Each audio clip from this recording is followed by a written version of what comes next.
Hello, and welcome back To Lead is to Learn, the podcast where we explore the dynamic world of leadership together. Whether you're a returning listener or joining us for the first time, I'm truly grateful you've chosen us as your companion upon your leadership development journey. Our mission here is simple: to empower you with the knowledge, skills, and insights needed to excel in leadership. But before we dive into today's episode, I want to express my sincere thanks to each one of you. Your trust in us means the world, and it's an honour to be part of your growth. Now, speaking of growth, did you know that To Lead is to Learn is brought to you by Lambda Solutions? At Lambda, we specialise in leadership development and coaching, and we're passionate about helping individuals like you become the best leaders you can be. If you're looking to take your leadership skills to the next level, or if your organisation is seeking guidance to achieve its leadership goals, I invite you to explore what we have to offer. Simply visit our website at www.thelambda.co.uk to discover more about how we can assist you directly. Thank you for being part of our community. Now, let's dive into today's episode and continue learning and growing together.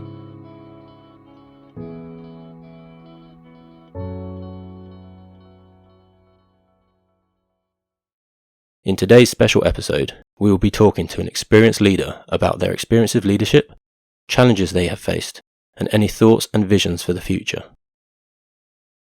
I hate when the head team of an organization is called the management team. If you get stuck in that rut, then you're just adding to the problem. Then what corporate America does to them says, wow, look what a great engineer they are. Let's make them a manager. I was the lowest titled person in the room.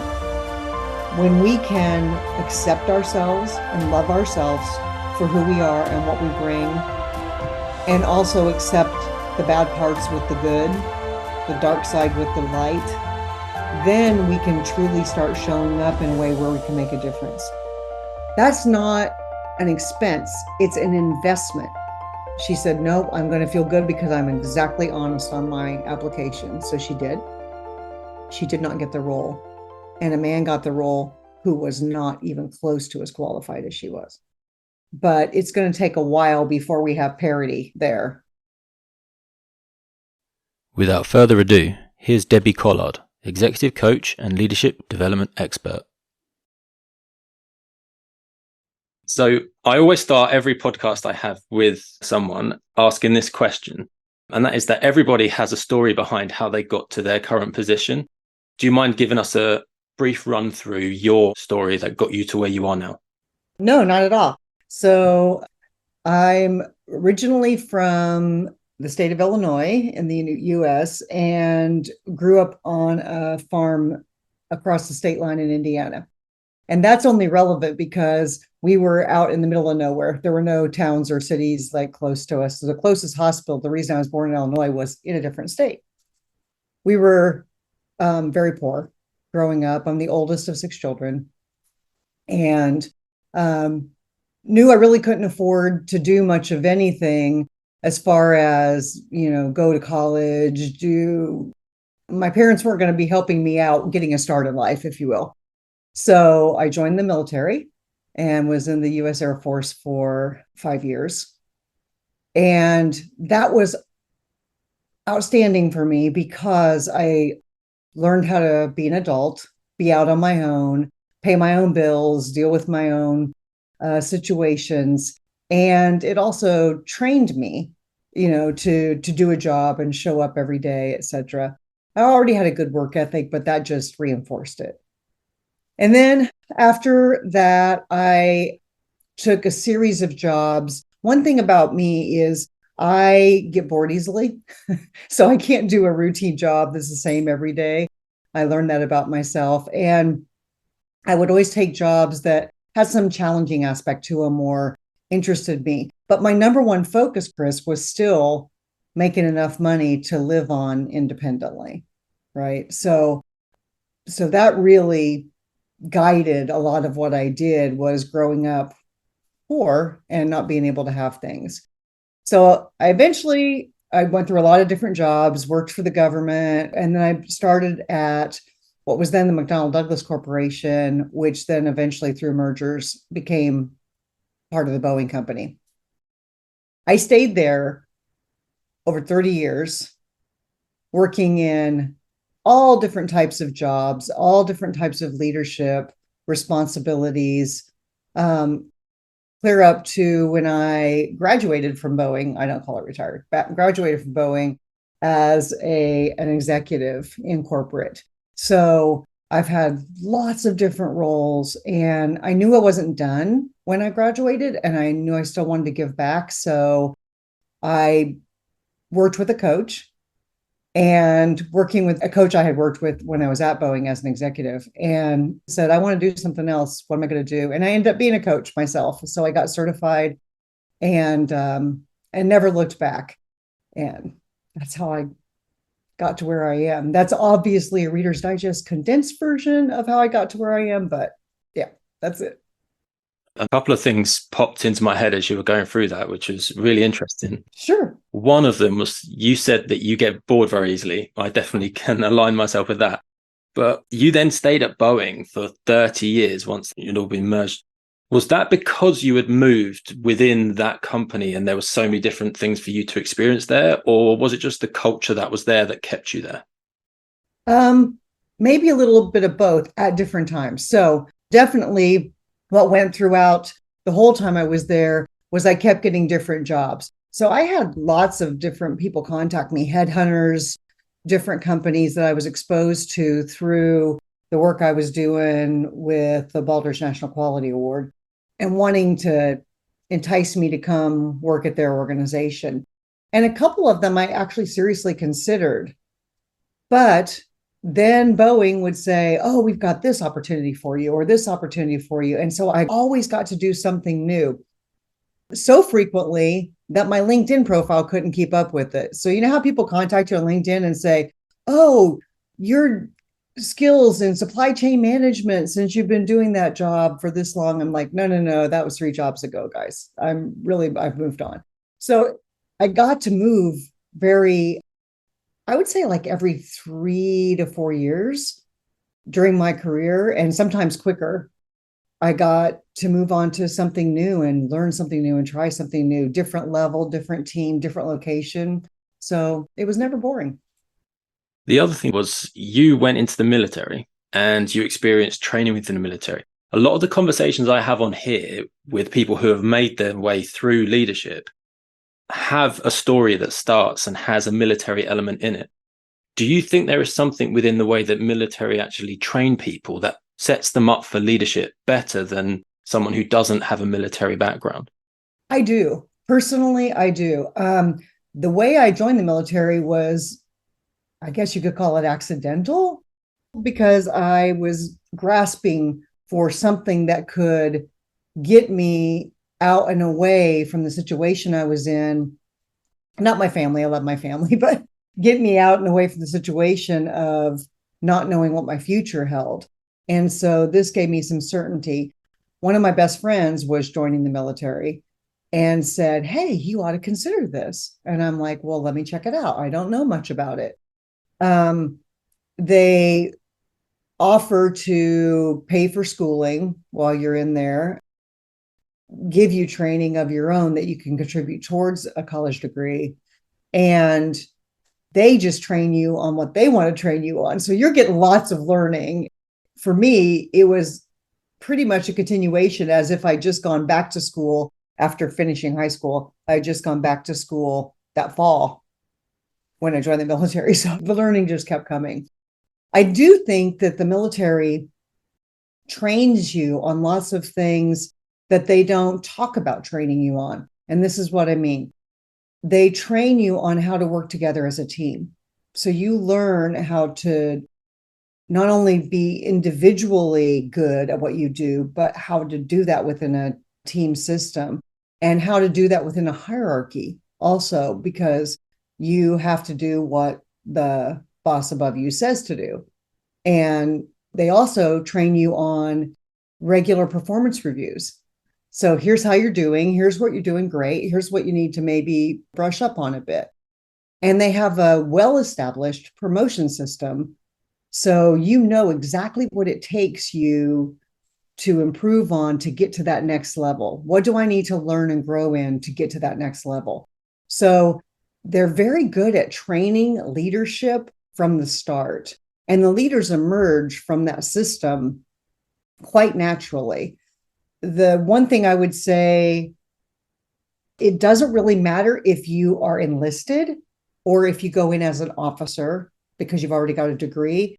There's opportunities either way. And personally, I think the countries that require people to go into the military for some period of time, there's something to that, because I think a lot of people that I've seen out in business probably could have benefited from some time in the military first. I love that answer, because you didn't actually specifically say there was leadership training there, but you sort of hinted that throughout the journey that you take in the military, it's almost continuous leadership training. And that's definitely something missing from the corporate world. Absolutely. What do you think we could actually, in the corporate world and the public sector, things that aren't the military, what can we learn from the military that we could implement that would better set up leaders? Oh, I think there's probably several things, but one that initially comes to mind, Chris, is, and this is the reason that Susan, my business partner, and I started Seasons Leadership. We each spent 30 years in corporate America, and we were frustrated by the fact that you have to be a certain level or a certain title or some qualifier before you could get different types of leadership training or exposure to that. And I think that's backwards. I think they should include leadership training right from the start, because everybody can benefit from leadership training, even if you're not a manager. And there's a difference between those two things, right? So if you can learn to lead yourself and do all the things that are required of leaders, then you'll either decide to take a path of leadership or you won't, but you'll still be a better contribution to the organization. And so I think corporate America in general is not investing in that. You know, naming people as managers and using those words interchangeably, leadership and management, and they're not. And when they do that, they may be putting someone into a management role that never even wanted to be there and isn't well suited for it. Let me give you an example. If someone is in a technical field like engineering, let's say, and they are the most amazing engineer in that field that you've ever seen, then what corporate America does to them says, wow, look what a great engineer they are. Let's make them a manager. Well, that may or may not be what they're good at. They're definitely good at engineering. Don't you want to use that capability to make your company better in the role that they are good at? They could be great at leadership. It could translate just fine, but you're taking a big chance that it will. So I think number one, providing leadership opportunities and training and education opportunities, no matter what a person's level is. Number two, don't force people into a management structure if that's not the best fit for them. Because if it's not the best fit for them, it's not going to be the best fit for your organization, and you're going to suffer for it. And there's probably lots of others, but those are the two main ones that jump out at me. I love one of the things you said there, because it's one of my questions that I've got already down here. The question that I had, and you hinted at it, and we can explore it a little bit more, is leadership, management, leaders and managers. They're almost used synonymously when they're completely different things. So to you, can you give a brief summary to us as to what you believe a manager is and what a leader is, and what management, that practice, is compared to leadership, what that practice is? Absolutely. I'm very passionate about this subject, as you could probably tell from my hinting at it. So simply put, for me, management is about things or processes, and leadership is about people. It is all about people. So a manager will have responsibility for accomplishing something, making something better, using a set of processes or tools to make this thing better. So we want to change this thing from here to here, where our responsibility is to manage the quality, the schedule, and the cost of this flow. Okay, that's management. And are they overhead of people doing that work?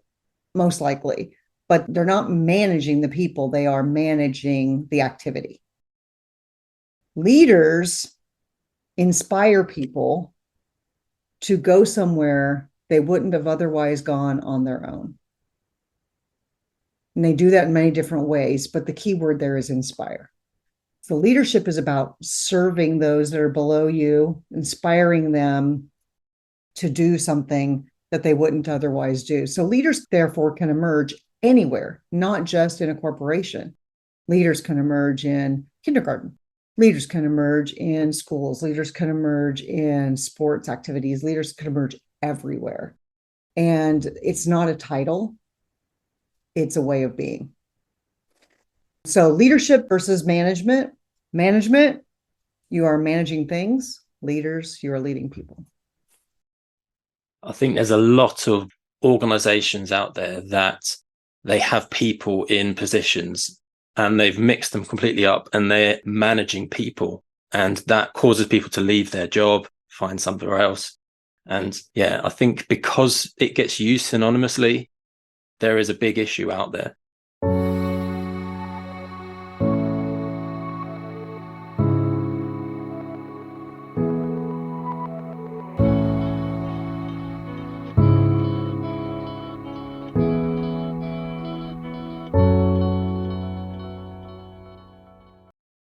When it comes to people getting promotions, something I've been thinking about quite a lot recently is the titles that people get given and the fact that we have phrases like middle management, something manager, and some form of derivative of manager. And then you get to this position where suddenly it's like, oh, and now you're senior leadership. And it's like you've got this management section and then they give people leadership.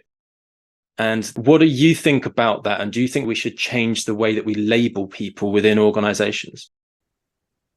Absolutely. I'll answer the question first. Absolutely, I do. And I'm chuckling because the way you described it, I've often thought of this too. It's like they went through some magic transformation process when they got promoted to that next level. Oh, now I am a leader of people, or I am, this level of person. And it's like, no, it doesn't happen that way. You were already a leader before you got there. Now you just have some title that's put on it. I do think language matters, Chris. I think language matters a lot. And I was recently working with somebody and they were talking about, okay, how do I set up the organization? Do I need to make at a certain level everybody have the same titles, or how does this work? And my answer was this, is like, it matters not only to the people what title they have, sometimes more than money or other perks that go with the position, but it also matters to people they're working with outside your organization. So suppliers, customers, etc. So when you're thinking of that, think of the title that's best descriptive of what that role is actually responsible for. And don't get stuck in we've always called it this, we have to call it this. And we have these levels and they go from this to this to this to this. If you get stuck in that rut, then you're just adding to the problem.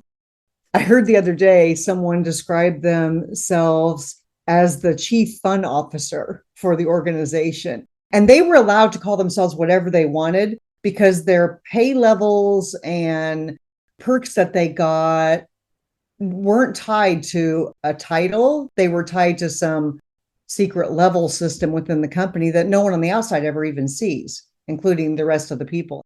They don't know if you're a L6 or something like that. It doesn't mean anything to anybody, right? So you can call yourself whatever you want in that organization. I thought that is super cool because then people can self-select and they're not put on this onus of you're a manager, director, vice president, leadership level. Conversely, I would like to bring something up here if I might. I hate when the head team of an organization is called the management team.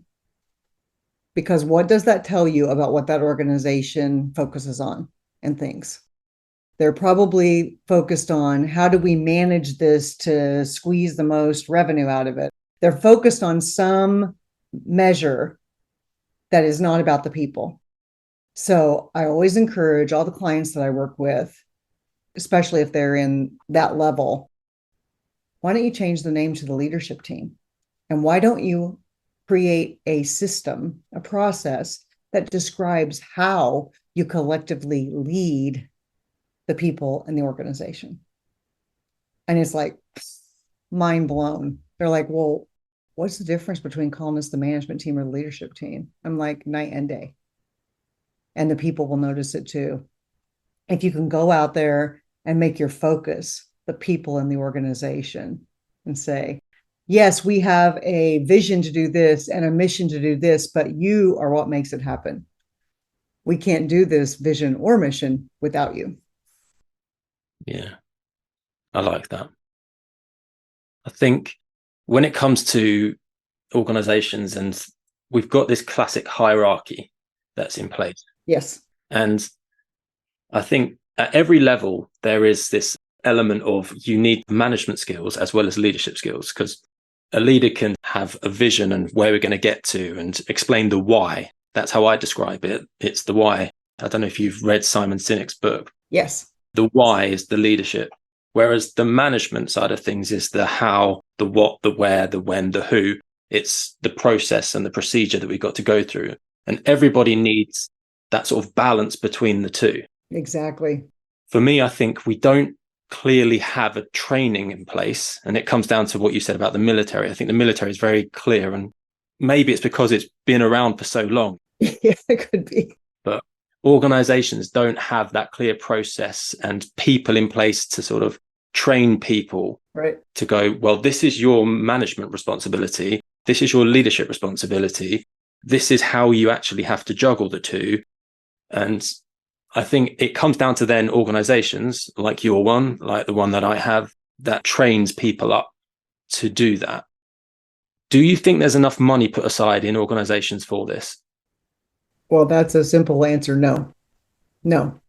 I lived through at the Boeing Company for a while. We, based on what GE had done, we created a leadership center, they called it. And I thought it was fabulous. They had a facility created just for teaching you leadership. And they were truly leadership skills. They weren't management skills. And they had courses for all different levels there. And you would get to go away from your regular job for some period of time, 2 days, 3 days, a week, 2 weeks, whatever the course was, right? And then learn all these things and then go back to your regular job. I thought that was fabulous that they had that opportunity for people.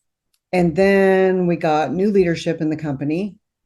And the first thing they did was say, we're closing down the leadership center because it is not profitable. And so for me, I'm like, that's not an expense, it's an investment. And if you're doing it the right way, you are going to make way more than if you weren't investing in these people.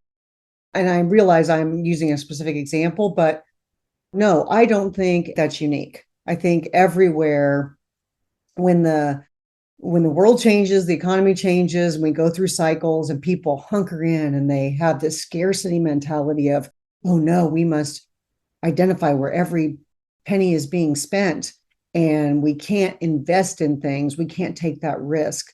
When if they would take that risk, it would pay off for them. And so, no, short answer, no, I do not think organizations are spending enough money or investing enough money in creating the leaders that will lead that company tomorrow.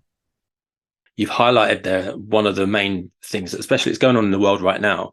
We have this financial stretch on everybody. And the first thing that happens is, can we cut overheads? Can we cut spending that's not directly linked to our bottom line? And then the next thing that happens is they go, okay, we need to cut some more. So then they cut this chunk of people from the bottom and they get a very top heavy organization. Yes. And that to me is one of the quickest ways to completely kill any culture, to kill any leadership within the organization. We're not training the people anymore, and people are now scared that they're going to lose their job. So that relationship between each level has gone. When it comes down to it, we both know that when you invest in leadership, that invests in the growth and development of people, and they become more productive because they're happier in their environment. People leave less, the turnover becomes less, therefore that onboarding cost becomes less. And it's so hard, I think, to explain to organizations that you need to invest now because in maybe a year or 2 years' time, you're going to see the payoff. How do you go about explaining that to organizations? Do you have like a set way of doing it, or is it just a very brutal, honest discussion? It's usually a brutal, honest discussion after I've established with the leaders what's important to that organization. So I do a lot of listening to understand the organization. I have fired clients before when I've gone in and they say, we want a quick fix. We want you to fix this problem. No, don't play outside the lines. We want you to fix this problem. And what I talk to them about is it's not an isolated situation. It's what you said, Chris. It permeates the culture. So whatever the top of the organization is paying attention to, that's what the culture of the organization is. If they are focused on money, money, money, finance, finance, finance, we got to make sure that we're not wasting any money or spending any money on anything that's not going to directly affect the bottom line, as you said, then that culture is going to permeate the organization. And people are going to self-select out when they can. Not everybody can. They don't have that luxury of feeling that they can walk away. So then it'll be even worse because they will be hating what they're doing and still coming to work anyway because they need the money, right? So it just circles on itself. If I go into an organization and I find those are the kinds of things they're focused on, and I find that they are not willing to address them and change them, then I don't take that client on. People have to want to change, and the top leadership has got to be on board with it. They've got to drive it. They've got to lead it. Because if they don't, it is never going to happen in that organization. I think you highlighted there as well. Some people don't have that choice to self-select out of an organization. Yes. It came out, I think, about 2-3 years ago. They called it like an epidemic of quiet quitters. I don't know if you've heard it. People that are just sitting in the organization. Yes. Mm-hmm. They're the people that haven't got the luxury to move out. They haven't identified the availability to go elsewhere, and yet they've just shut off. And there's this epidemic of people not understanding why they're doing their work either. And this all comes down to, I think, this miscommunication from the top. This, like you said, we're just going out for money and we want to make as much money as we can. We want to, make everything as efficient as possible, basically management. And yeah, we have this epidemic of quiet quitters, this generation of people coming into organizations that don't know why they're there. They don't know why they're doing the job. They're just following a procedure. And we can identify that's literally, there's an absence of leadership right there. Absolutely. We talked about what Simon Sinek says about the why. The other responsibility leaders have is communicating that. You've got to communicate all the time very clearly to the people in the organization. Here's where we're headed. Here's why we're headed there, why we exist. And here's the role you play in it. You're important to us. We need you. If people don't feel a connection to the organization, they may still have to sit there, the quiet quitters, because they need the money. But do you think they're giving you what you need as an organization? They're not bringing their best to work because they're viewing it as I have to be here to get that paycheck. And they're not inspired, which we talked about leadership inspiring people, right? They're not inspired. They're just drudging to work day after day. And it causes burnout. It causes mental health issues. It causes physical issues even for people because they're just not in a good space. Wouldn't it be so much greater, even if things aren't going well for the organization, if the leader gets out there and says, hey, it kind of stinks right now to be here. Here's what's going on in the organization. Need you to stick with us because there will be a light at the end of the tunnel, and we're going to get through this. We may have to cut some areas. If we have to cut an area you're involved in, we're going to do it in the most respectful way possible. Here's what that's going to look like. Just talk to people. Just get out there and share the news. If they don't like it and they can't get on board, they can self-select out. Even if they want to still stay and keep the paycheck, that's going to come to light, right? But talk to people. Give them the benefit of the doubt that they have brains and are going to listen to what you're saying. And if they want to be at that organization, they're going to stick around. In big organizations, it's not going to be realistic for the top dog to walk around and talk to everyone, but it's that element of going down maybe 1 or 2 levels and just talking to you and discussing to you, and then they're going further down. So even someone who is, on the bottom rung is getting spoken to. Exactly. Well, it has to be the culture, Chris, right? It has to be the culture of open and honest communications with people. So if in the boardroom, they're saying, okay, here's the things we got to do. Let's put out this much information because we can't really trust people with having all that information. Then guess what's going to seep down through the organization? It's going to be what's going on, but don't tell anybody kind of thing, rather than open. Here's what's happening. And we're all in this together. We're all going to figure it out. And say I'm a first line leader, right? And you're on my team.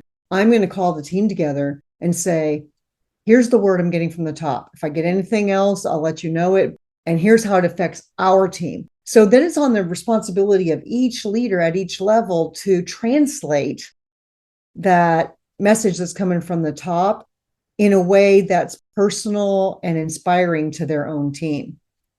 Not in the opposite, which is, I don't know what those guys are doing up there, but it isn't looking good. I'm really worried about us, right? Guess what? That's going to permeate the organization with a not so good culture. Yeah. It's one of those things, you are what you see. You sort of reflect what it is that you get on top of you. And if at some point there is anxiety, and that's going to permeate down from that level down. Right.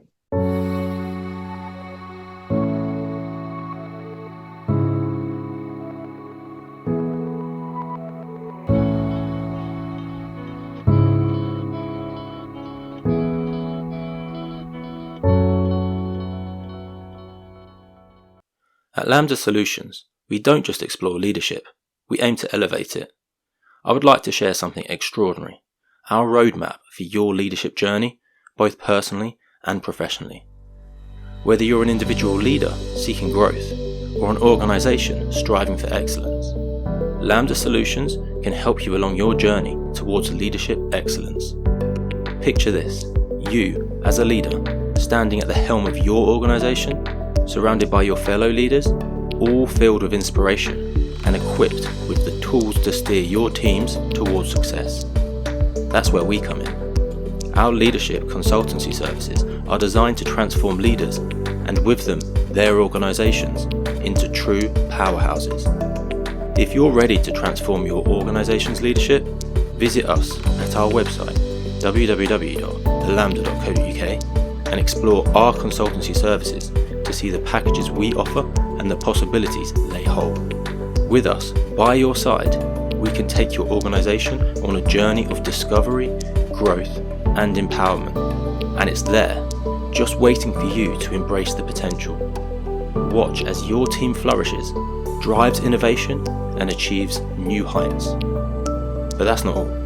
We understand that every leader is unique and your growth is deeply personal.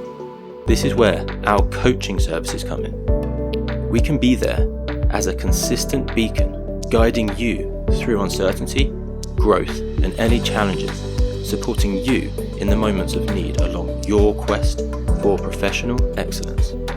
Imagine having someone by your side, a coach who understands your goals and challenges and empowers you to achieve your full potential. Our leadership coaching services are that guiding hand you've been searching for. Unleash the leader within you with our one-to-one coaching packages, tailored to your aspirations, whether you're an aspiring leader, a seasoned professional, or somewhere in between. We at Lambda Solutions are here to support you on your journey? The time has come for your leadership story to shine. Visit us at www.thelambda.co.uk to explore the world of possibilities with Lambda Solutions.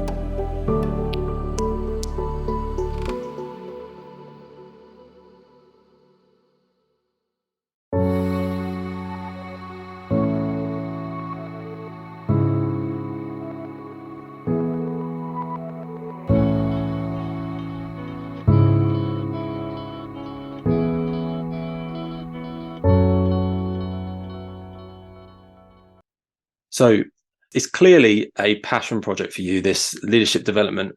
When was that moment or that series of events that you experienced that suddenly, like, this calling of leadership development, I need to be a part of this? When did that come?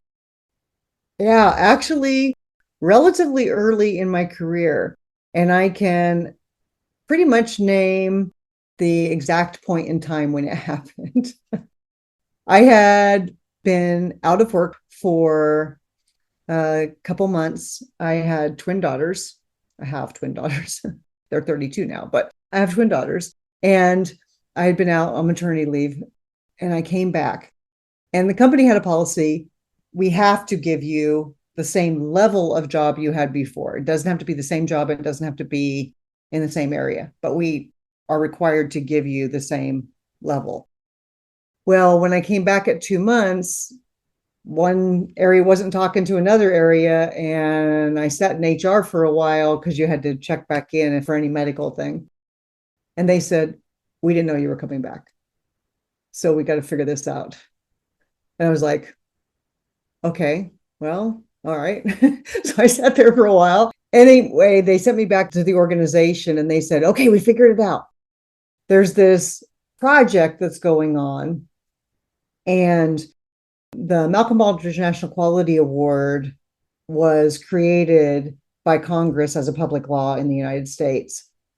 And the organization that I was working for, the CEO at the time, McDonnell Douglas, this was before Boeing, the CEO had been part of getting that pushed through at the national level. And he said, I have to use it in my own organization. I can't, champion this and then not use it in my own organization. So they were training people on what does the criteria look like? How do you assess organizations? How do you give them recommendations for improving and feedback? And they sent me. They said, well, you're back. We have no one else to go. We don't have a job for you. So guess what your job is? Go get this training. So I went to the training. Back to titles and such, Chris, I was the lowest titled person in the room. I didn't even have a title. I was not a manager at that point. I had led a team, but I wasn't a manager. And there was nobody below a director in the room, and a majority were vice presidents learning how to do this stuff. And I was thinking, oh boy, I don't know exactly what I'm doing in this room. I don't know who Malcolm Baldrige is. He was a Secretary of Commerce under President Reagan. But I didn't know that. I didn't know any of that. I was just like, I don't know what I'm doing in this room. I'm a little intimidated, but this is what they told me to do. So I'm here. Learning about that Baldrige criteria and the holistic view it takes of that. And one of the tenets is visionary leadership.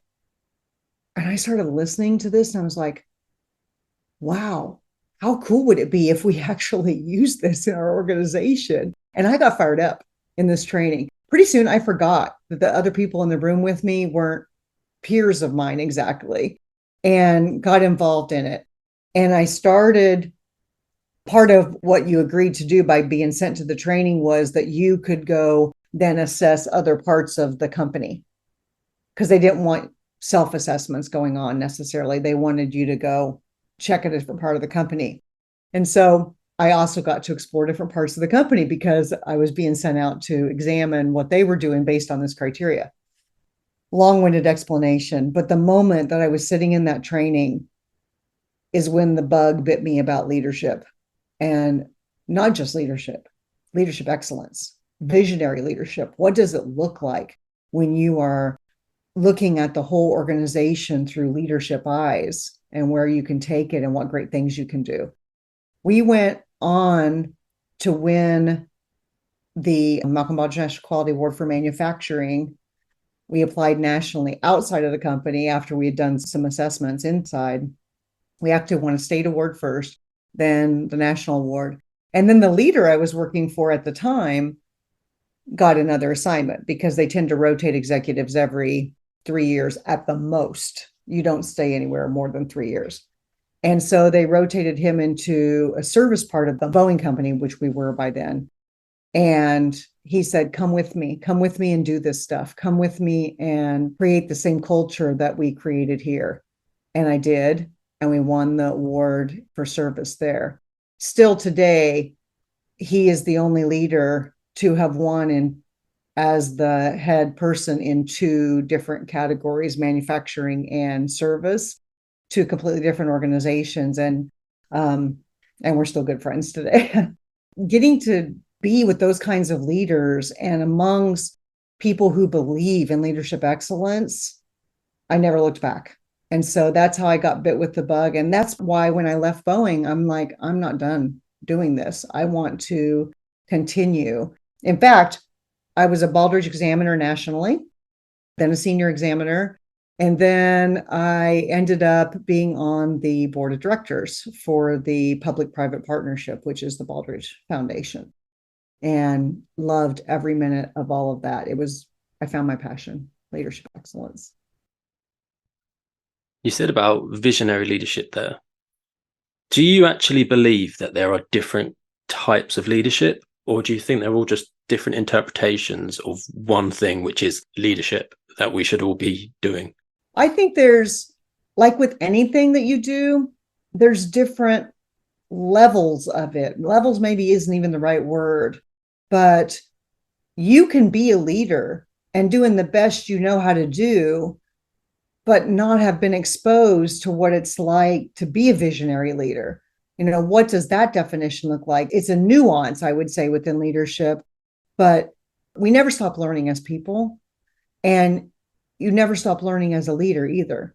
You don't go through some magic course, even yours or mine, and all of a sudden you come out the other side and you are the perfect leader, because there's no such thing, right? It's about progress, not perfection. And so as you're continuing to learn, even as Susan and I are sharing information with leaders about how they can be better leaders, we're also learning at the same time, because we're getting exposed to new thoughts and ideas from these various leaders. So I think leadership is leadership, but that there's nuances of how good someone's at it. It's like if you take another skill, let's say woodworking, and you go up to the different levels, and you might start as an apprentice. So think about starting as an apprentice leader, right? And then working up through the different levels until you're a master leader and you're helping other people understand leadership, but you just keep going. There's no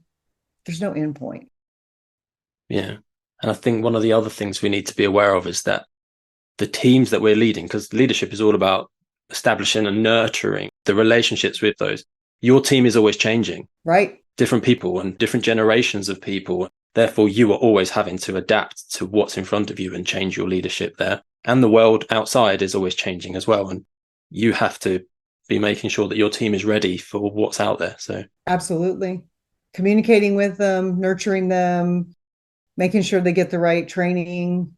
And the whole time that you're doing all that for your people so they can grow, you're growing as a leader.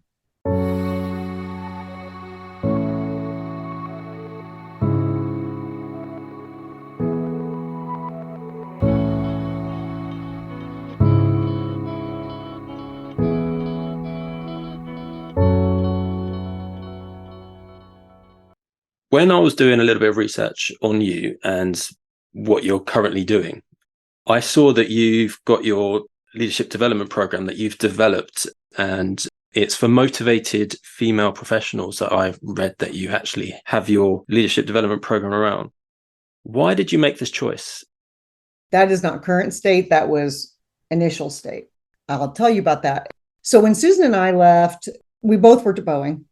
We both worked there about 30 years. We both had multiple different jobs, and we reconnected after we had each left and found out we were both coaches.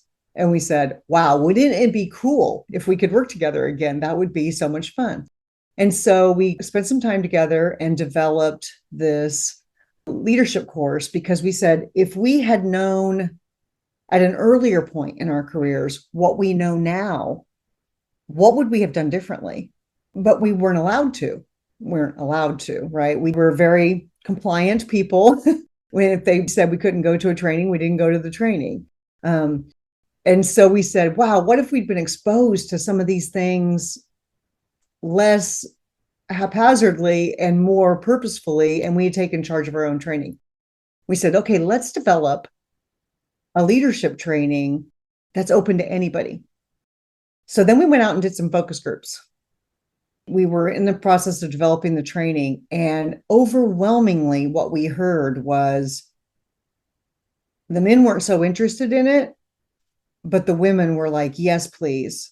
It wasn't just corporate. It was entrepreneurs, soulpreneurs, people who were different management levels within a corporation, wanted to know how to be better leaders. But the overwhelming thing was women. And we said, okay, maybe we need to focus to start with. Maybe let's just focus. Now, did we change the training because it was just women? No. It's the same training. Leaders are leaders. It's agnostic of your gender. But we said, okay, women are the ones clamoring for this. They're the ones that will pay to come to it. So let's launch it that way. Well, we launched the first week of March in 2020 in person in Seattle, Washington. The hotel even contacted us and said, whoa, we're getting cancellations right and left, this COVID thing, not sure do you still want to come? We said, we're committed now. We've already got all the people coming, so let's just go on with it. Most of the people were from the Seattle metropolitan area and were coming into the hotel just for the training. And only a couple of us were coming from other locations. We had the chef to ourselves for the whole hotel. He kept coming in going, what can I make for all you ladies? Would you like sweets? What would you like? I'll make whatever you want for the meals, because there was no one else in the hotel. So we had a perfect environment because we had the run of the place to just have our leadership training. But very quickly after that was very successful, the first kickoff week. Very quickly after that, we learned, we said, hey, this is not sustainable because of the pandemic. Everything's closing down. And it did, in fact, close down later that same week. So what we did was pivoted to an online course. When we created the initial course, we're called Seasons Leadership because we align, we use the metaphor of the seasons of nature to talk about leadership. And that's why we have the 4: awaken, cultivate, integrate, and transform. We just made it into manageable bite-sized chunks about here's something you can learn about leadership in a metaphor of the seasons. And so therefore we had 4 different sessions of this training course. And what Susan and I found, we ran that successfully for 2 years, and we had women from all over the world come in.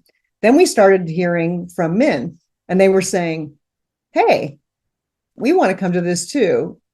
They had seen that, they did go forward with it and people are talking really well about it. So, and we want to join too. At the same time, Susan and I were discovering that we were being pulled too thin with this, because having to deliver the 4 sessions for each cohort of people, and doing our podcast and being speakers and having our own private coaching practices was just a little much. And we said, okay, in our strategic planning session, we got together and we said, how can we reach more people? How can we not make us the limiting factor on this? So we are in the process of developing the courses for online delivery and self-delivery, while still providing an opportunity if an organization wants to bring us in to do the in-person training with the 2 of us. That way we feel we can reach more people, get the word out, because our mission is increasing leadership excellence in the world, the amount of excellent leaders versus mediocre or bad leadership. And so to do that, we have to be able to reach more people. So it's no longer just limited to women. that's how we started, and we're very happy with having started that way. But now we're branching out. Women in leadership is quite a big topic at the moment. What's your experience about that? Like, if we go back to, you said you were in that room full of directors when you came back from maternity leave. Was it a largely male environment or? Absolutely.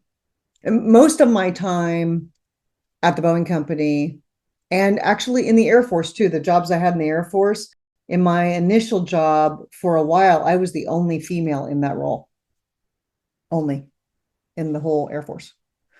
And so personally, because of my personality, that never stopped me or slowed me down or anything. It just didn't.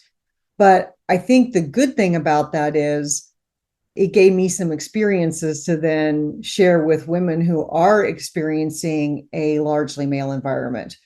But anyway, at the whole time I was with Boeing, it was predominantly male in most of the roles that I was in, which I did not see as a roadblock, but many women do see as a roadblock.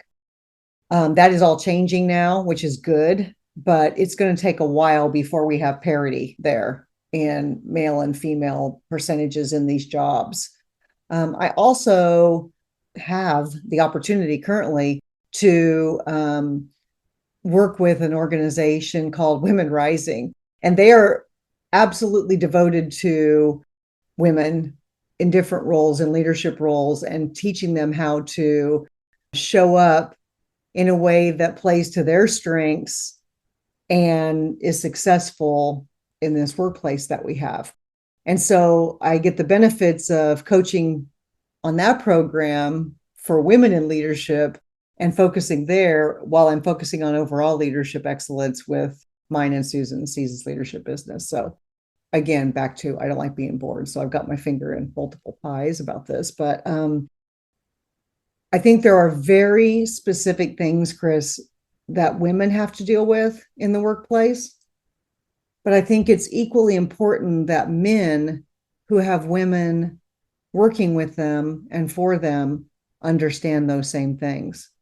Because if you as a man are experiencing something, you may not even know you're experiencing it because it's just part of the natural how you show up every day. And you may have some expectations that you set because you're a man, with it, maybe not even knowing it, that make it very difficult for women to reach those or to be successful in them. And so if you're becoming a better leader, it's important to understand those you're leading and what challenges they may be facing. So if they're gender challenges, if they're race challenges, if they're disability challenges, whatever kind of challenges they may be facing, you learning more about that as a leader, whatever your position you're coming from, is important to good leadership. So I think there are things that women need to understand about themselves, have an awareness in the workplace, especially when it's predominantly male. But I also think there are things that the leaders, no matter what they identify as, need to focus on with their people. That's a really good answer. What sort of things would you say, in your experience, are challenges uniquely faced by women that men that might be in leadership positions right now, maybe listening to this podcast, should be aware of? Yeah, I'll bring up a good one. There's this book written by Marshall Goldsmith and Sally Helgeson called How Women Rise. And in this book, they talk about the 12 habits that can get in women's way in the workplace. And they do a good job of describing the challenges women face also in that. So I'm taking my example from that book, just so your listeners understand that and they can check it out if they want to. So one of the big ones, I think, now I never personally had this habit, but I know many women who do, and it's called minimizing in the book. This is making yourself smaller, either physically or through your behaviors in a room so that you will not be necessarily noticed and you can be under the radar, so to speak. So the challenge is for women to have a presence, be yourself, and sit at the table, especially when you're faced with you don't fit in with the boys club or whatever situation dynamic is going on. So it's about learning to not minimize yourself when you recognize that you're doing that. Susan likes to explain that she was a minimizer and didn't even realize she was doing it. She thought she was just being polite because that's the way she was raised, right? So she was running a project. Instead of walking to the front of the room and sitting at the table, first of all, because she was the lead of the project, and then walking to the front of the room to present, she sat over to the side in the back of the room. And they're like, Susan, are you ready to present your project? And she's like, oh, yes, if it's convenient. And so she's minimizing without even realizing she's doing it. She's just trying to be polite in the moment. One of her good friends pulled her aside after the meeting and said, next time, sit at the table. And it was an aha moment for her. It hadn't even occurred to her to sit at the table because she was trying to be polite and faced with this minimizing.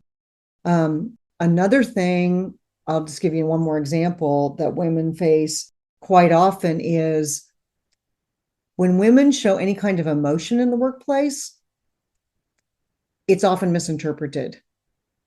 So because we don't show emotion necessarily the same way that men do, they can end up saying, well, she's too emotional. I don't want to talk to her. She's probably going to cry or she's going to this or that, because it's not recognized as the way men would do it and show up.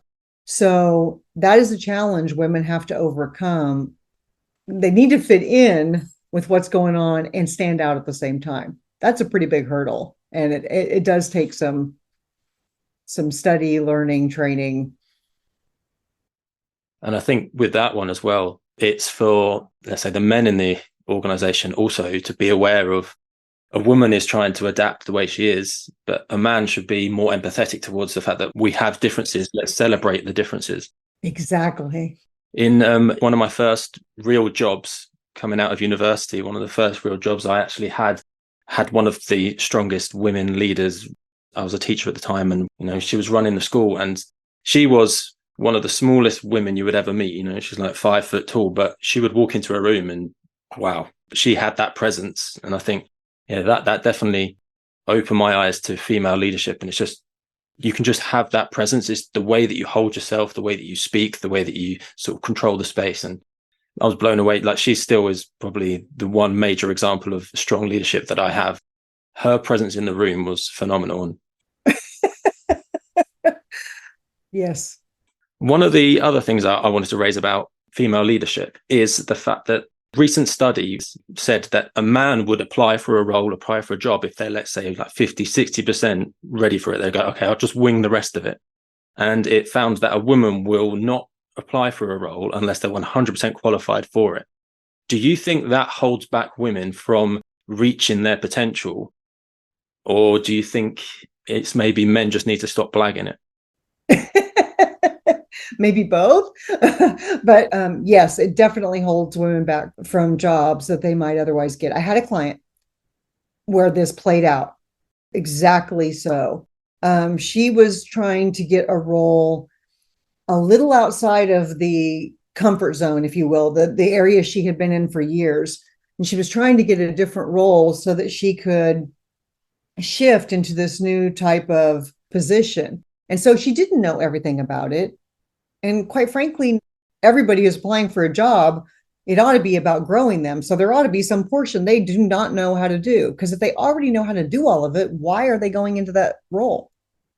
Right? It's not good for either the organization or the person, male or female. But when I said to her, I said, so read the job description with an eye towards, is there anything, any experiential learning that you have that could contribute to you being able to do that job well? Think through it that way. Don't think, am I exactly an expert in how to build an Excel spreadsheet? And I use that example because I hate building Excel spreadsheets and I'm not good at it at all. But I am organized like nobody's business. and I can organize the heck out of anything.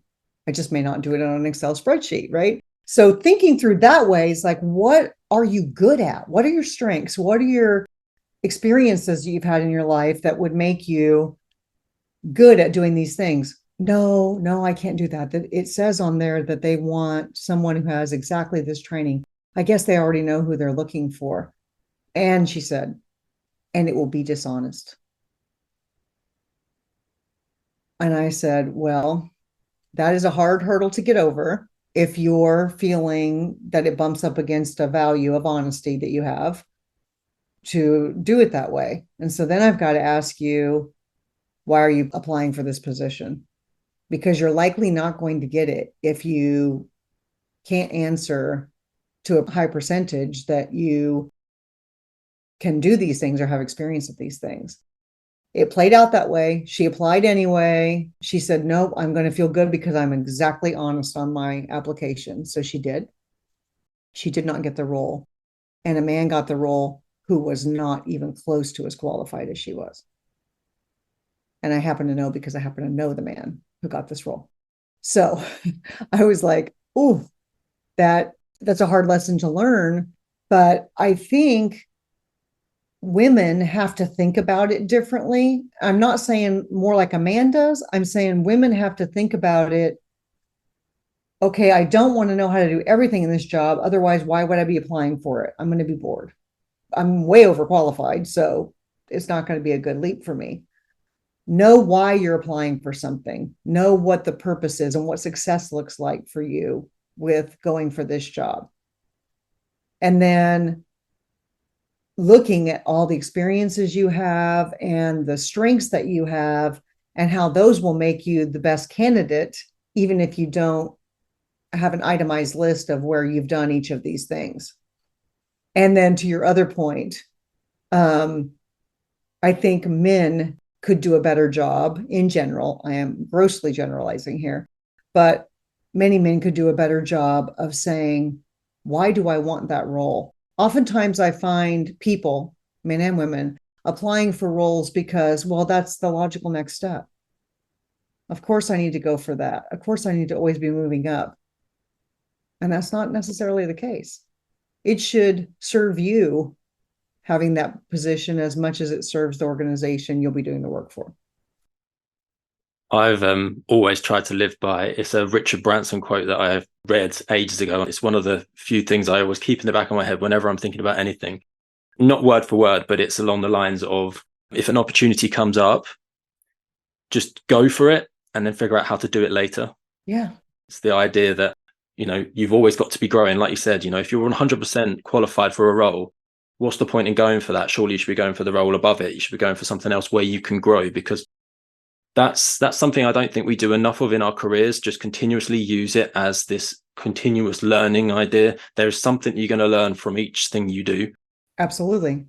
I think we all need to make sure that, like you said, we're stretching ourselves with everything we're going for, but also just making sure that it's serving a purpose. It's getting us somewhere. It's getting us closer towards where we're trying to go, which is a nice little segue towards coaching.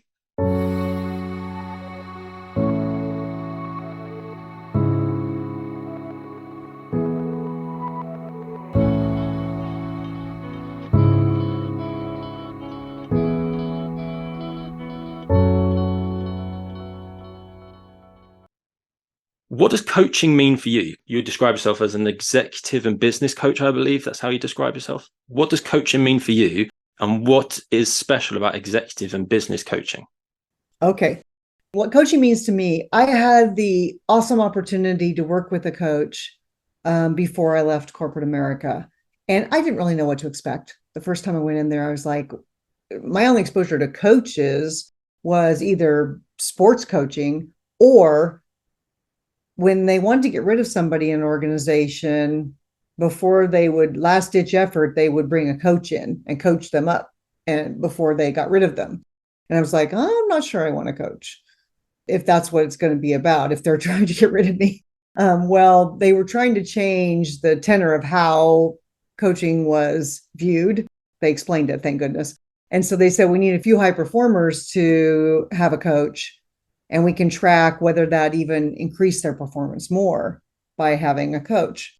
And so I got the experience. I was one of the lucky few who got to have a coach and experience that. And I had an amazing coach. He's still my coach today, by the way. An amazing experience with that. And so what coaching is to me is largely based on that experience I had with my coach. And I would say it's several things. Coaching is partnering with someone to help them achieve what they want to achieve. And there's lots of different tools that come into play, but really you're coaching the whole person. People will come to me as clients and say, well, I've got this thing, and I know you're an executive coach, but this is what's going on with my family, and this is what's on my mind right now. Of course, that's what we're going to coach on, because you don't separate out who you are outside of work with who you are inside of work. You have the same values, you're the same human being, you care about the same things. And so you coach the whole person. So why do I call myself an executive and business coach? There are so many coaches out there in the world. I believe I saw a number last week, and it just floored me, how many coaches there are in the world. But if you think about it, if we each, or most of us, pick a specific area that we're working in, then that's not as many as it would initially seem just with the raw number, right? And so I chose to specify executive and business coaching because I do a style of coaching that I call mentor coaching, so hyphenated. And it combines mentoring, meaning all the things that I've learned and experienced in my corporate career, combined with coaching techniques and practices that the ICF recognizes. And I put those two things together so that I can meet my client where they are, whatever they are dealing with that day, whatever's coming up for them, and help them get over hurdles and help them. We always keep the end goal in mind of the coaching contract. And it's like they say, okay, I'm coming to you because blah, blah, blah, fill in the blank, right?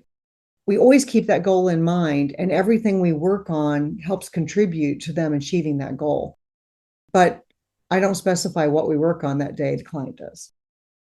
They say, here's where I'm at, and here's what help I need. So, and I love coaching.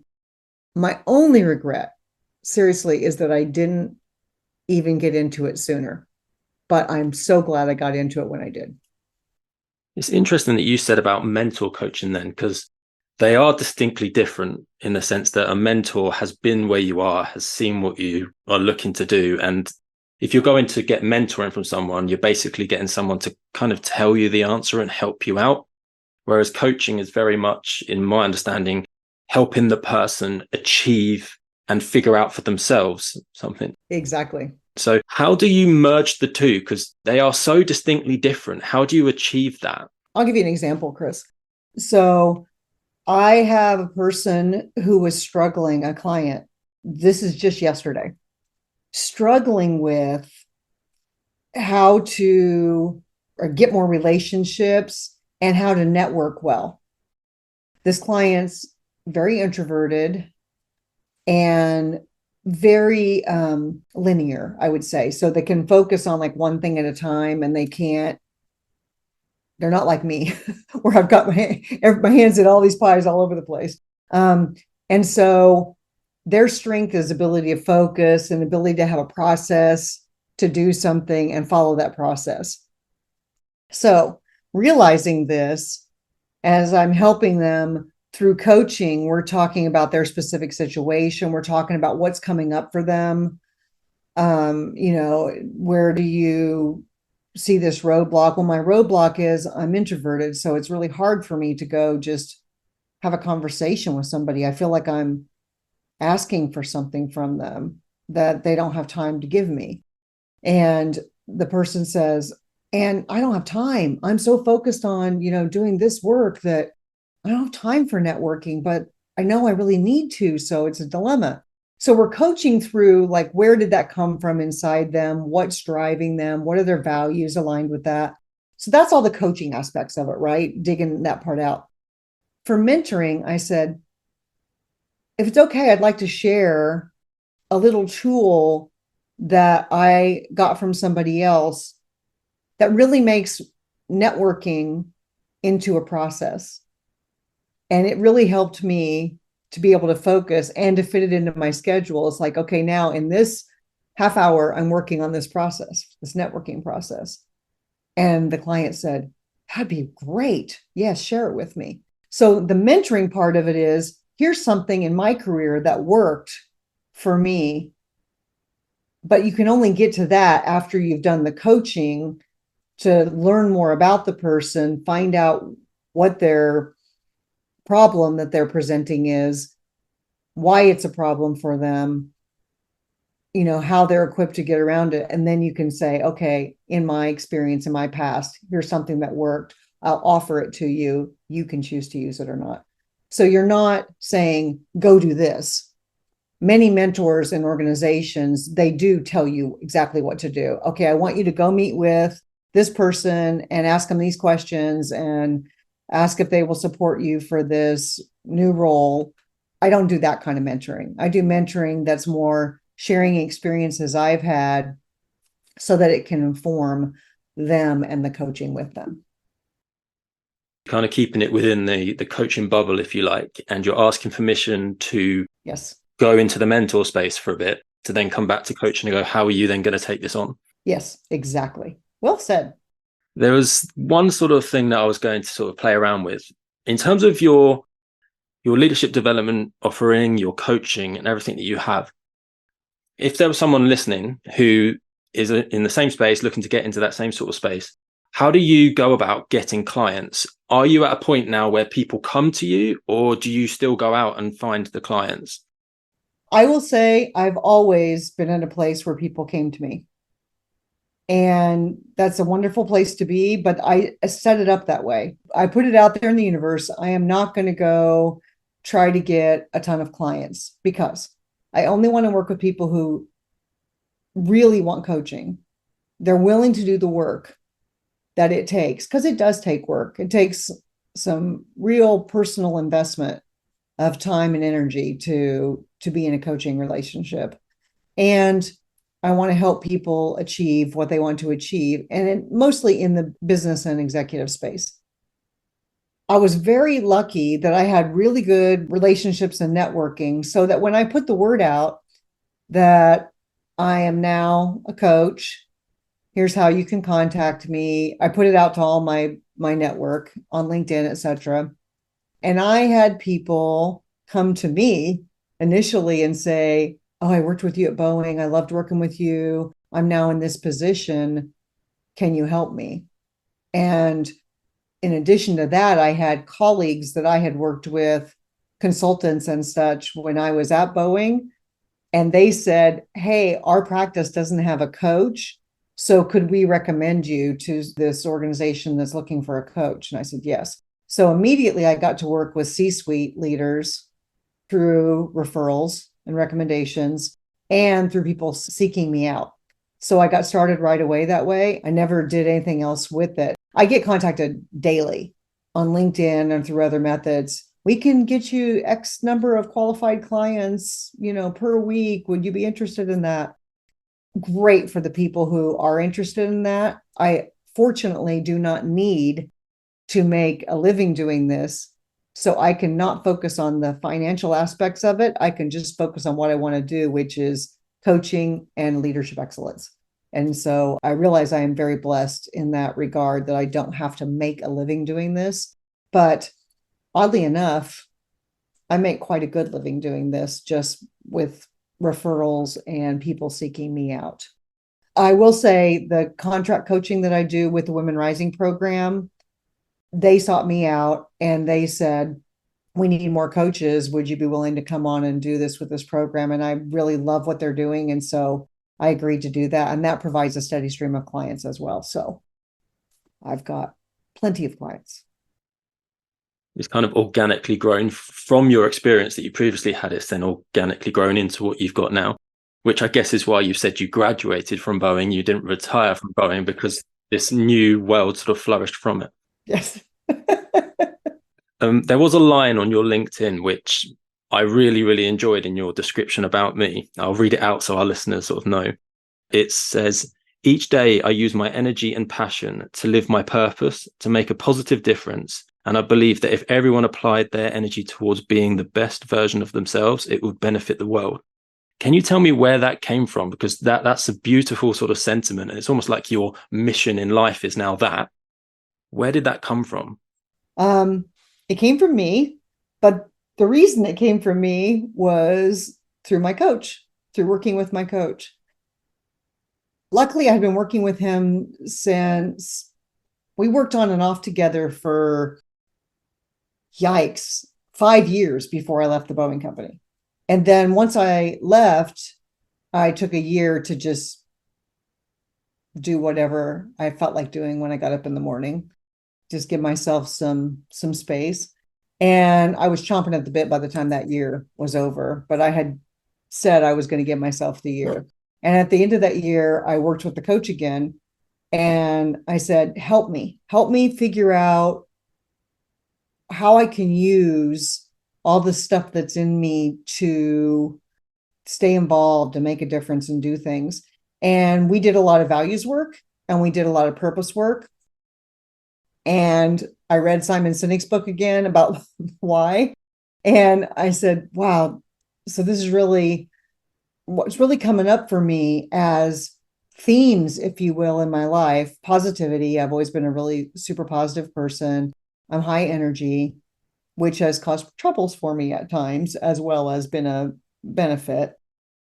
I like being involved in lots of different things and being creative.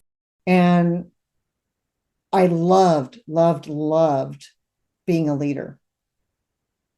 When I was in corporate America, before that in the military, it came out very early in me that I wanted to work with people and not machines. Thank goodness for the people who are really good at machines. We need them in the world. I'm not one of them. And so I worked with my coach and said, how can I bring all this stuff together? And he helped me in true coaching fashion get to the place where the answer came out of me.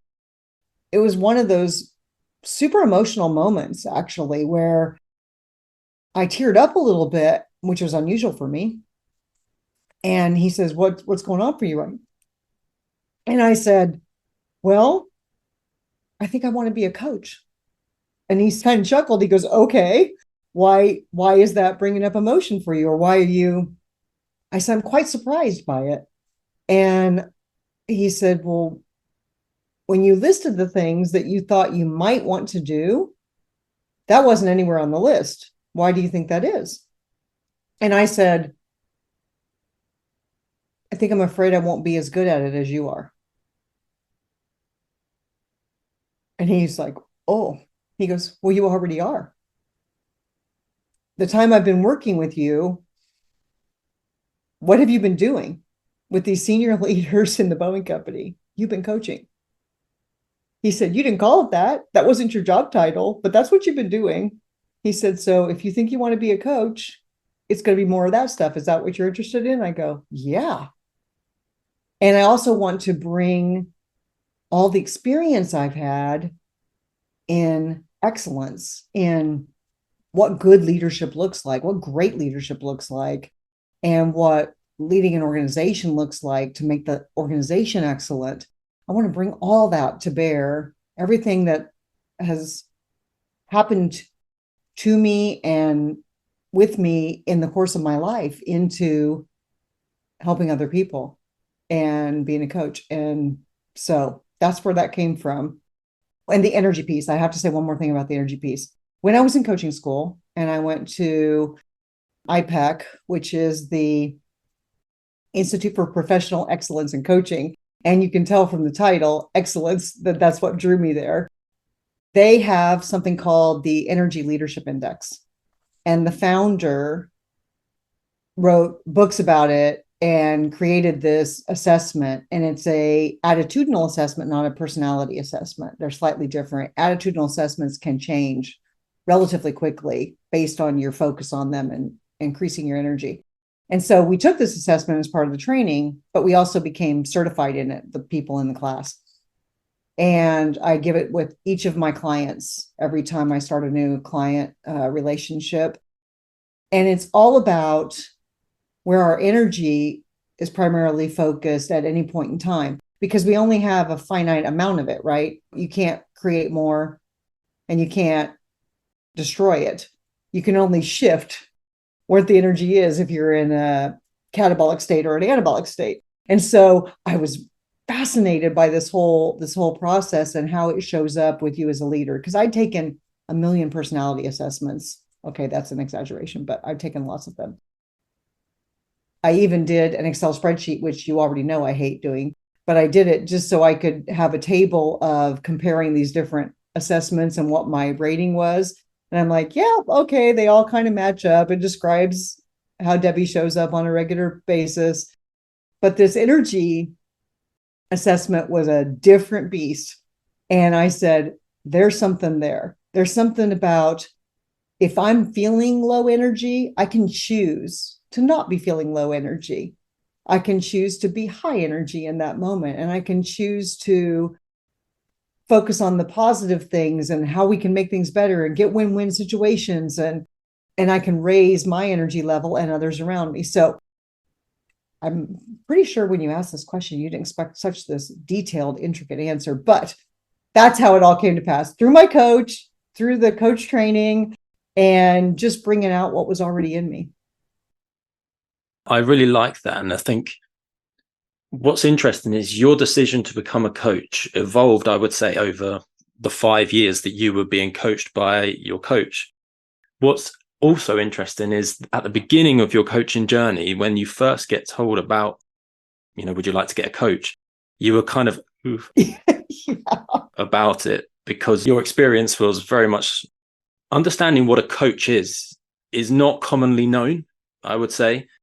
And most people go, oh, sports coach. Oh, okay, you're going to teach me how to do something. It's almost like this teacher role, this coach. Exactly. If we were going to try and explain to someone who's reluctant to get coaching, which I remember I was when I first got given coaching and you were, what would you say to them that would put their mind at ease to go, well, this is what you should expect from coaching? Oh, absolutely. Because this happens all the time. So often when people come to me or contact me for an initial consultation, I say, what do you hope to get out of coaching? And they're like, I don't know. Most people, it's, I don't know. It's, I just think I want this, but I'm not even sure if that's what a coach does. Right. And so they're very hesitant. I don't know if it's from a bad experience or just, they just don't know. And they're reaching out. I often also get the question, I'm not sure if I should be coming to you as a coach or if I should find a therapist. Right. So that question comes up a lot too. So what I say to them is this: do you have a goal that you're trying to achieve, that you're currently struggling with achieving? And 100% of the time it's yes, because they wouldn't be seeking out a coach or anybody to help if that wasn't the case, right?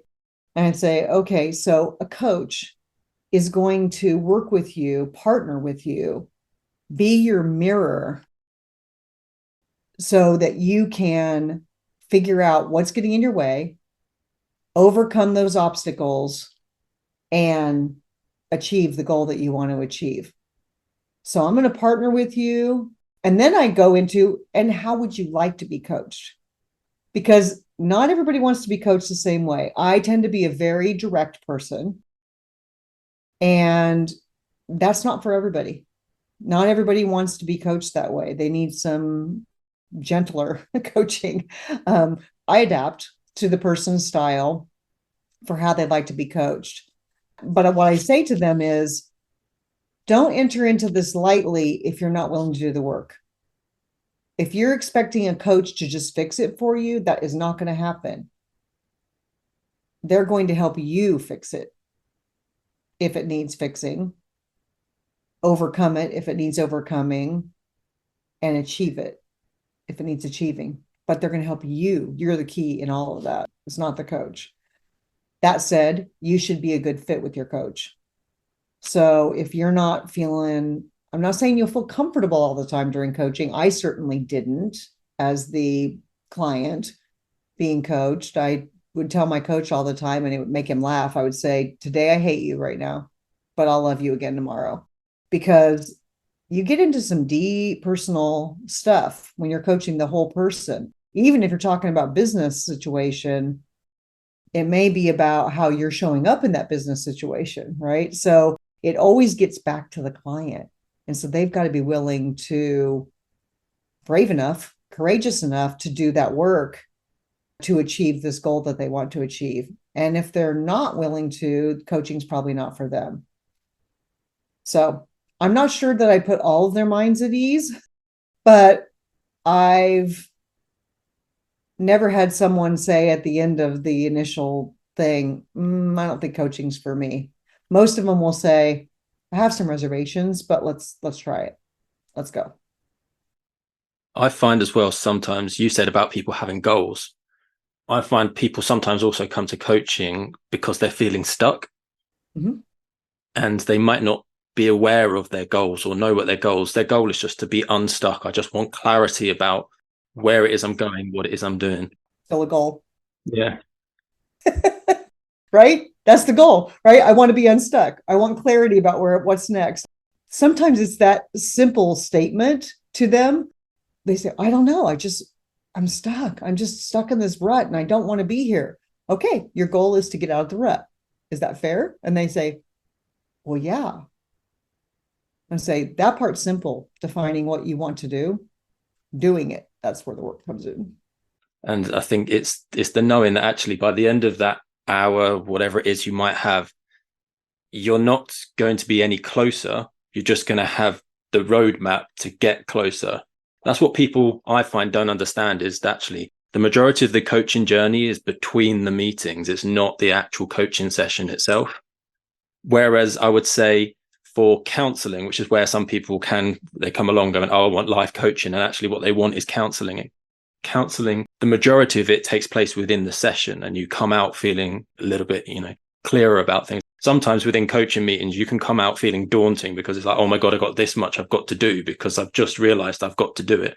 Absolutely. I like that description, Chris. That's a good one because my definition of the difference between therapy or counseling versus coaching came from my coach because I asked him one day. I showed up for a coaching session. I said, I don't know. I think today's going to be more therapy than it is coaching.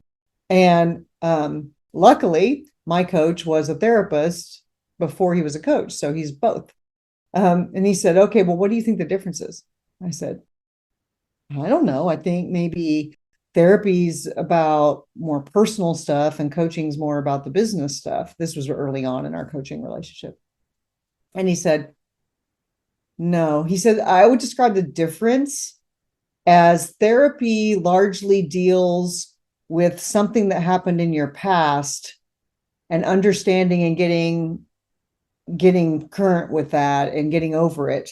Whereas coaching deals with the future and something you're trying to achieve. And it may bring some of your past into it just to understand what you're facing, but it's really future focused, where therapy is largely past focused. And I said, oh, that's a great description, but I think I'm going to add in what you just said too, because I think that really richens the description of the differences. And I think within that forwards and backwards facing, you kind of understand why it is within therapy, you make that leap in that session because everything's already happened. Whereas coaching, it's forward focused. So you have to step out of that door and then keep moving before you can come back and then do the next bit. Absolutely.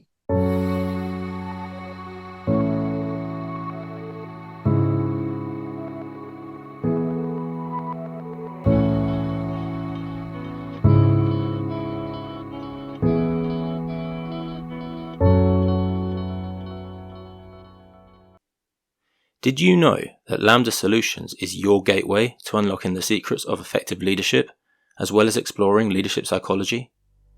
We not only have this podcast where we explore some of the most topical concepts within leadership and connect you with the wisdom and experience of a community of leaders, we also have a growing treasure trove of leadership wisdom just waiting to be discovered.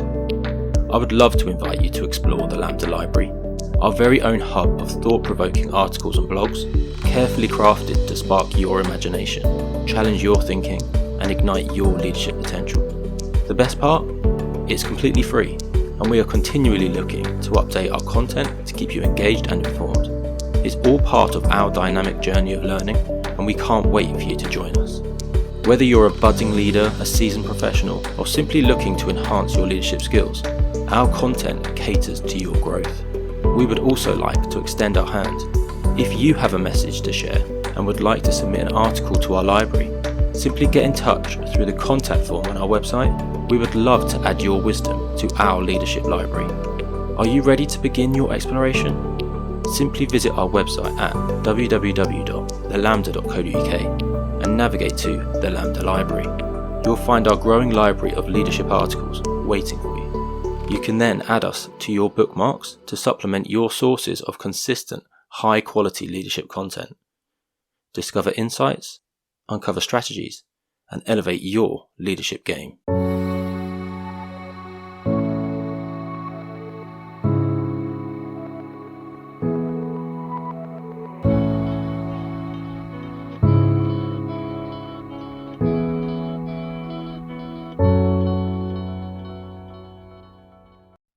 I truly believe that coaching is a vital part within any leadership development program that you're going to put in place. Mm-hmm. In terms of organizations, do you think they're moving towards this as well? Do you think that they are starting to acknowledge that actually this leadership development is an ongoing process, that it has to happen in more than just a 2-week period? Because there was this where it's like, oh, we'll just get this person in, they'll just do 3 days, 4 days, 2 weeks. Whereas it has to be ongoing. Do you think they're moving towards this and appreciating it? I don't know. I haven't seen a lot of movement towards that, but then I've got a very small sample size, I would say. I hope that they are. I hope that they're getting the idea on that. Even when Boeing had their leadership center, you would get some coaching, but it would be focused on a particular instrument. Like, say you took a personality instrument, the coaching was provided in relationship to that instrument. So you didn't really get an ongoing coaching relationship. That's one of the things that Susan and I felt was so important when we developed Seasons Leadership was coaching must be provided along with the leadership training, because they're learning really new behaviors and things. And as they go back and try to apply those in their everyday life, they're going to hit bumps in the road, right? So providing the coaching to go along with that. So we feel it's so important. And I feel when an organization comes in and asks me to do leadership consulting or organizational consulting or business consulting, I always recommend that coaching go with that, because it helps reinforce what you're learning and helps you internalize it and really make it a part of how you do business on a regular basis. So I hope that corporations are getting the memo on that and start incorporate more coaching for their people, not just the ones that they feel are in jeopardy. It almost provides that space for self-reflection to take place, to look back at, okay, I tried what we went through before and it didn't work. And then you can spend that hour going, okay, why didn't it work? What would you do differently next time? Okay, now go away and try it out. And then let's see next time if you've made progress. So it brings back that learning that you've done and it just keeps you moving forwards.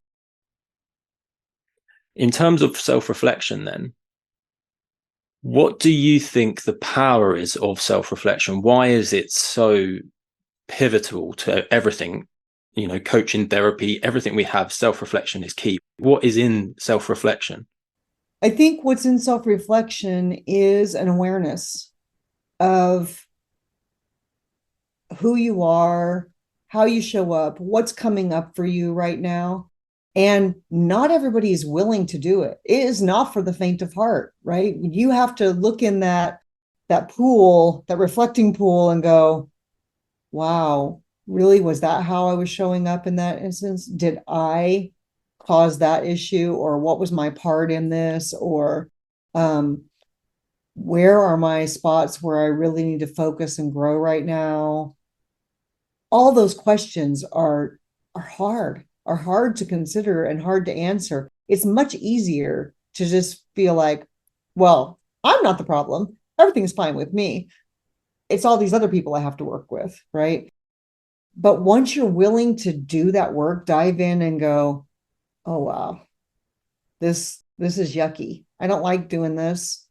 Um, but once you're willing to do it, the benefits that come from that self-reflection are just too big to describe, because when we can accept ourselves and love ourselves for who we are and what we bring, and also accept the bad parts with the good, the dark side with the light, then we can truly start showing up in a way where we can make a difference.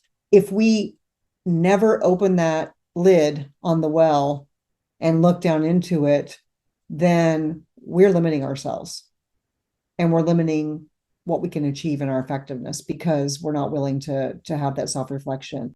For me now, I gladly go into self-reflection, and I gladly go into quiet time and meditation, because for me, it's a place where it's not only calming, but I never know what's going to come up, right? I never know what's going to flit through my mind, or what clarity I'm going to get after having done that.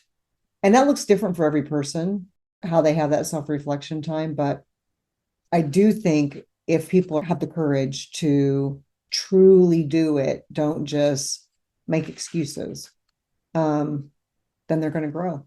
They can't help but grow. You said it's difficult. I think one of the main things about self-reflection that makes it difficult is that it will bring up emotions, whether it's remorse, guilt, anger, or you'll suddenly realize, okay, it was me that was at fault there, or at least you would own that 50% of it that is you. Mm-hmm.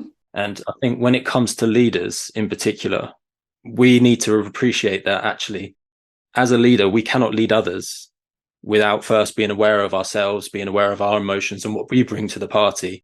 Because as we've mentioned before, it's the relationship between you and your followers that makes you a leader. And yeah, I think it's the first tool. And that's why my belief is that organizations, at the bare minimum, need to give their leaders space and time to be able to self-reflect in order to make it a better place, a better culture, a better environment for the people in that organization.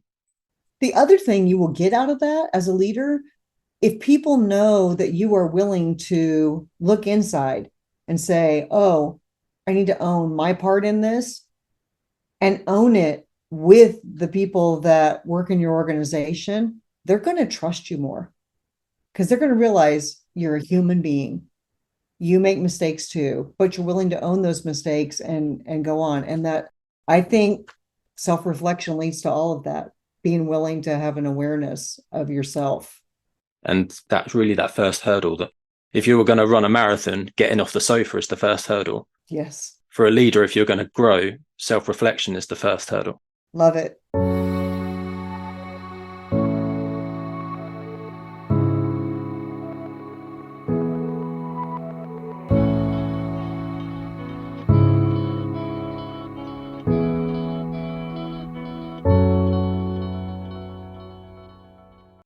This next question, I think, is going to put the onus massively on you here. No problem. And that is, if there was a leader listening right now and you were going to try and coach them through this podcast, okay, what 3 questions would you ask to give them self-reflections that they could have right now that would improve themselves tomorrow?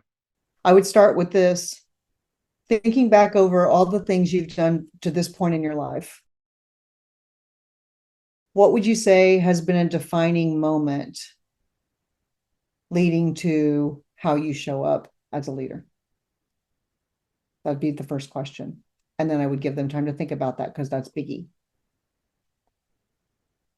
The second question that I would ask them is based on the answer to the first one, which is why it's the first question, right? So thinking of that defining moment, what has it led you to do in your life as a leader? What strengths has it given you in your leader toolbox? And then the third question is, what do you still need to learn as a leader to fill up that leadership toolbox? What do you need to work on? What are your areas for improvement to be the leader that you want to be? So, definition of yourself as a person and a leader, how you show up, what strengths do you get from that? And then what do you still need to work on? That gives us lots of coaching fodder for who knows how long a period of time, right? Depending on what the answers are. I love that, because just before you did your summary, I was doing a summary in my head of, okay, those three questions. One is a why. The other one is a strength. And the third one is then, okay, building off those strengths, what weaknesses do you now need to move forward? And that's very much a coaching journey straight off the bat. I love it. Absolutely. So what challenges do you think leaders are facing right now that they might be struggling with, that then might lead them to seek coaching? What challenges can you foresee? Mm-hmm. I think one thing is just the state of the world, right? So if every business in the world is focused on bottom line financials, making it in a struggling economy, trying to figure out what to do with the world in chaos, it's really, as you said earlier, the first things to go are those nice to haves or those additional programs that aren't maybe overhead, that isn't focused on the bottom line, right? So that can be a struggle for leaders because they're saying, I don't have any resources to do these extra things that I need to do. So I think that's a big one, that they're saying, help me understand how to be the kind of leader I want to be in this environment, right? So that's the biggest one. And the question doesn't really change, even though the environment's changing and the hurdles are changing. The leaders are always asking that.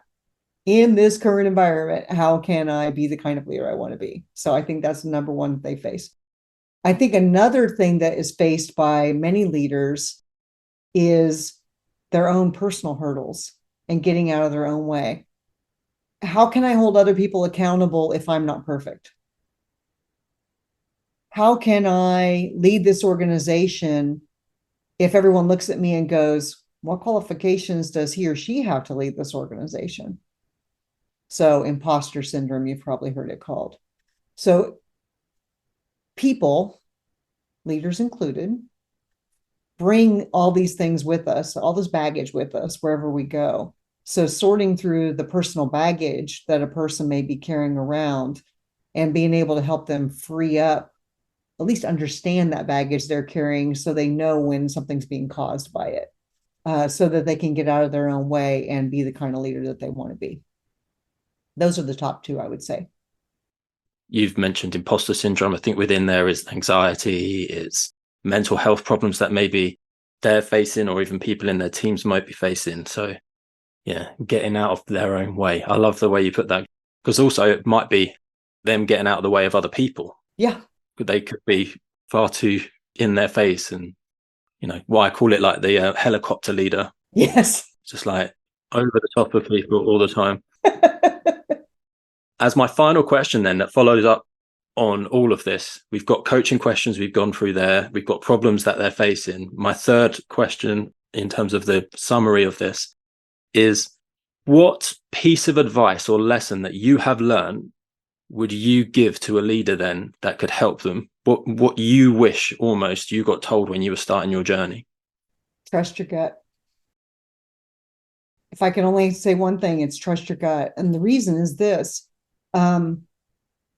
You obviously desire to be a leader, or you wouldn't be thinking about leadership and looking about how you could be a better one. If you're just a manager, you're not talking to me for coaching, right? You're talking to me because you're wanting to be a better leader. So trust your own instincts, trust your gut, and know that you have what you need inside of you, or that you can reach out and get it. So trust your gut, trust your instincts, and go with that. You bring something unique to the world. Every leader brings something unique to the world that the world needs at that moment in time. And trust that that's the way things are going to happen. And are you going to screw up? Yep. Every person does. None of us are infallible. And it's about making progress. I think within there is actually something really key within your three answers to three questions I've just given you. Something really key that's come out, and you've got that trust you got right at the end. Right. I think that leadership isn't really a job. It's a way of life. It's your approach. It's your values coming out. And I think for a large amount of people, someone else isn't going to put in place something for them. Organizations are only just trying to do it now, but a lot of it's going to come from you wanting to do something. Right. And trust your gut, I think, as well, in the sense of, okay, well, go and seek out something to help you figure out what that is that you need to do to make that next step. Yeah. Own your own journey. Right. Yeah. Trust your gut and own your own journey. Maybe I can squish those two together as a phrase for advice for people, because if Susan and I, as I said earlier, we were saying, oh, what if we had some access to some of this training and experiences earlier in our career? Well, we could have. We didn't push it. We didn't own our own journey at the time. And so we learned from that. And we're trying to help others realize it takes courage, sure, but you can own your own journey right from the beginning. And you can say, here's where I want to go. Or I'm not sure what the endpoint looks like, but I know I want to take this path, and I know I want these to be my boundaries.